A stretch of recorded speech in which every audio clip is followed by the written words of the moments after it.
I have a feeling you've been watching us over the last few days. You've been enjoying our overall show, but I would imagine some of you are saying, hey, get to the Mark segment. We want to talk about the blood moons thing. And that's where we are. Mark Hitchcock is here. It's good to have you back with us. Mark, the tribulation period, the book Blood Moons Rising. The tribulation period, as you understand it, is a 7-year period according to biblical truth.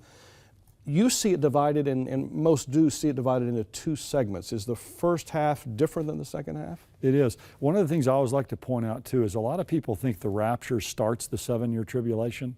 The 7-year tribulation starts, Daniel 9:27 tells us, when the Antichrist makes a treaty with Israel. So you know the rapture could happen today, and the tribulation could start next week, next month, maybe a year or 2 from then. There could be a gap of time that will allow for some further preparation. But at some point in time, this Antichrist figure is going to come on the scene and make a treaty, the Bible says, with Israel. And that's going to trigger this 7-year period of time. But it's divided in Daniel 9:27 into 2 halves. There's a first half and a second half to it. The first half of that period of time, Israel's going to enjoy peace.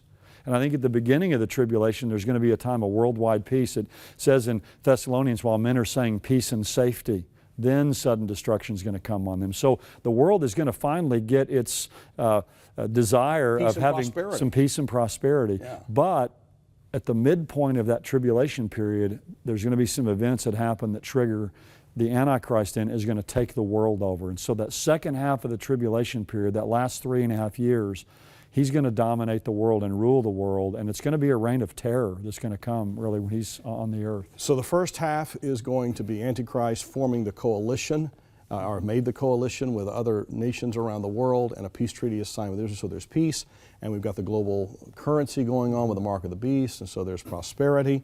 And then we'll move into the second half. Is there any tip point? Is it the signing of the peace treaty?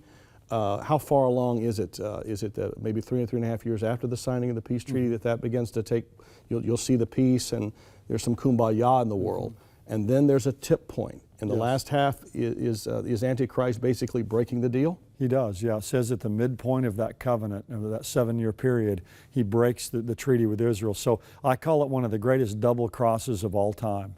And then what he's going to do, you know, the mask is going to come off at that point in time, and he's going to begin to persecute the Jewish people because obviously God has made promises to them. Right. Satan wants to get rid of them and wipe them out. But he's going to dominate the world at that point in time. So this world is going to end with this great apostasy, the Bible calls it, a great falling away when this one man is going to be worshiped as God. Tomorrow, let's talk about the second half of this dark period of the 7-year tribulation period, the last 3.5 years. It's amazing, isn't it? This is just, I said earlier that if you read the newspaper, you find out what happened yesterday. You read the news, you find out, you watch the news at night, you find out what happened that day. You read the Bible, you find out what happens tomorrow. And that's really what this is a reflection of, this book, Blood Moons Rising. The phone number's on the screen. Would you, as a student of the Bible, or as someone who is new to the Bible, would you please call us and would you order this book and would you help us as well with a generous gift? We would be so appreciative.